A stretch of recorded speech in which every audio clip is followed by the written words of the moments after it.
Before we get into this video as well, I just wanted to reflect on how we all are. Life can get stressful, life can get a bit hard, and it's really good to kind of think about what we've gone through in the past week and process it. So for example, I have been experiencing really bad headaches for about a month or two, and they've been really persistent, and so I decided to go to the doctor, and they have referred me for an MRI. However, it all sounds very scary, but it could just be the fact that my glasses need changing, and I've ordered some, and so they're on their way. So I'm just trying to manage my own stress levels and, not stress about it, and just, see how it goes with my new glasses. They're really nice.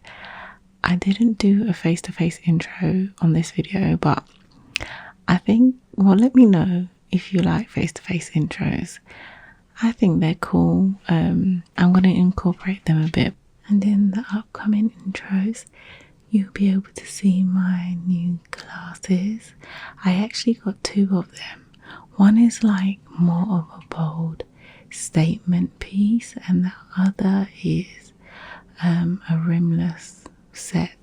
Anyway, there's also another really cool story that I would love to read to you, which I think I'm going to do in the next video. It's of a rat experiment. This experiment was so juicy and so interesting. Anyway, what I'm going to do is I'm going to paint a rat, and I'm going to read to you about this experiment, and I'm telling you, you are going to love it. So actually that might be my next video, so keep an eye out for that video.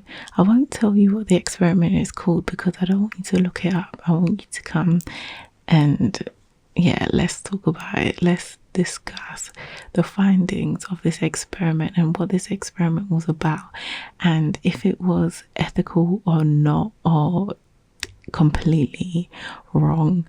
If you think this has further implications for society. Anyway, I'm going to do that video soon. I hope you are well, and let's get into the video. Hello and welcome back.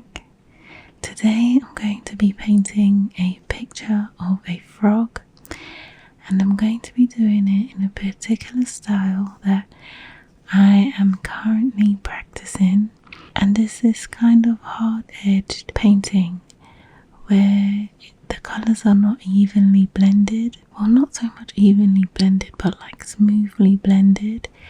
Each brush stroke adds a different value, a different dimension, and those brush strokes are not blended fully. So you'll see what I mean once I get to the painting section. I am also going to be reading to you some very interesting facts that I found about frogs, and quite an interesting story that I also found about frogs. I'm going to be painting quite a lot of animals. I love animals, and there's a whole load of symbolism behind them and interesting facts that I just think are really interesting and cool to know. And I found out some things that I never knew. As you saw in the title of this video, that frogs have teeth. Now, I didn't know that. I don't know if you knew that.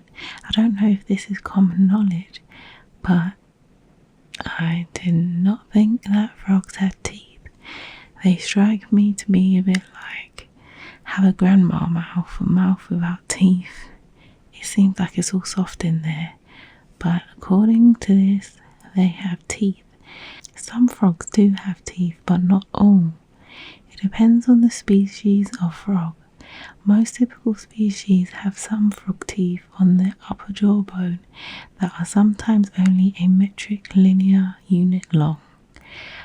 out of over 7,000 species, only one frog, Gastrotheca and Guentheri, have true teeth in both upper and lower jaws. So that means that there is a frog out there that has a full mouth of teeth like us. That is like literally really creepy to me. And also, did you know that frogs have virtually 180-degree vision? Frogs have a singular eye position that permits them to check before, to the side, and slightly behind them.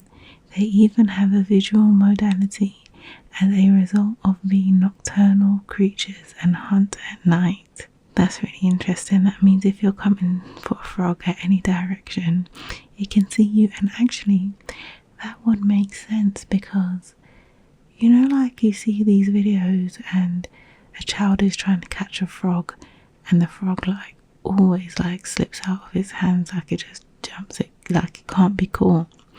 Probably that's why, because they can see you coming at all angles. And did you know that a group of frogs is called an army or a colony? Mimicking the military, giant teams of frogs move throughout the breeding season to go looking for food. Frogs that would normally be vulnerable to going alone have a higher chance of surviving when they get into an enormous cluster. And that fact, I can understand that fact because most animals do that, I think. And frogs dig burrows to stay warm. Frogs are cold-blooded animals and they have faith in hot weather to keep them from cooling. Once the temperatures drop, some frog species burrow under or below mud wherever they habitate till spring. Wood frogs are so far north of the Arctic Circle that they survive with more than 60% of their bodies frozen. They use glucose as a form of liquid to concentrate solely on their very important organs. That is actually crazy. So these wood frogs survive with more than 60% of their bodies frozen. So they're basically frozen and only their vital organs are left unfrozen for them to survive. That is crazy. Another fact is that frogs don't drink water with their mouths, they drink by gripping water through their skin. So now that is on another level, like creepy level, like frogs have a whole mouth full of teeth and they drink water through their skin. I think you could make a pretty good horror movie of those facts. Frogs have porous skin, which suggests liquids and gases will go through it. There's a nasty aspect to having porous skin though. Frogs are in danger of gagging no matter what pollution is within the water and air, and they will simply get dehydrated if they're removed from the water for too long.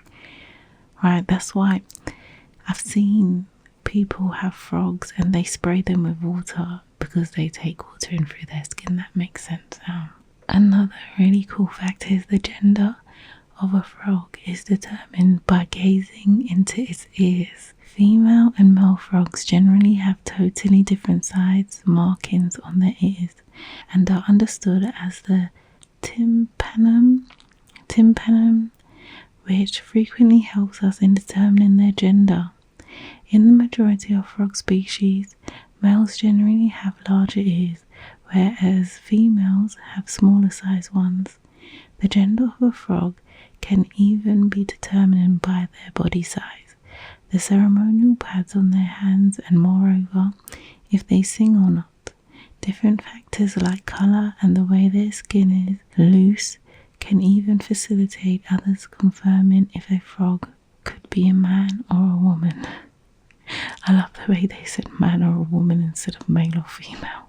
And did you know that frog eggs are fertile outside the female body? So male frogs hold on to the female around their waist and start fertilizing the eggs once she begins egg laying. This embrace, referred to as a amplexus, lasts for hours or typically even days. Oh, who would love to get a hug for days? I would. Actually, that might just get sweating and irritating. Imagine being hugged for days and then you get sweaty and then your skin would stick together. Oh, no. Actually, I really wouldn't like to be hugged for days. So I found a cute story about a frog. I'll read it to you. So it goes, I'm 18 and I have 3 older step cousins who are all in their mid to late 20s, maybe early 30s.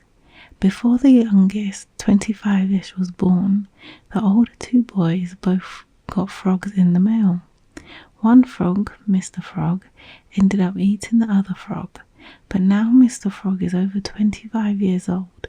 He has survived all 3 boys moving out and now living with my other cousin. Mr. Frog has apparently survived all the following: the garbage disposal, getting stuck behind the refrigerator, and again, 4 teenage guys. I text my cousin for frog updates every now and then since this dude is literally older than I am and basically immortal. Last time my cousin told me that he got Mr. Frog a feeder fish, but he was too stupid to eat it, so now the fish lives with him and is named Hamburger. That is so cute. Anyways, I was typing this. I text my cousin for a yearly update on the frog. The frog died a month ago. Apparently it was something like 32 years old. It was of old age. He lived a great life. R.I.P. Mr. Frog.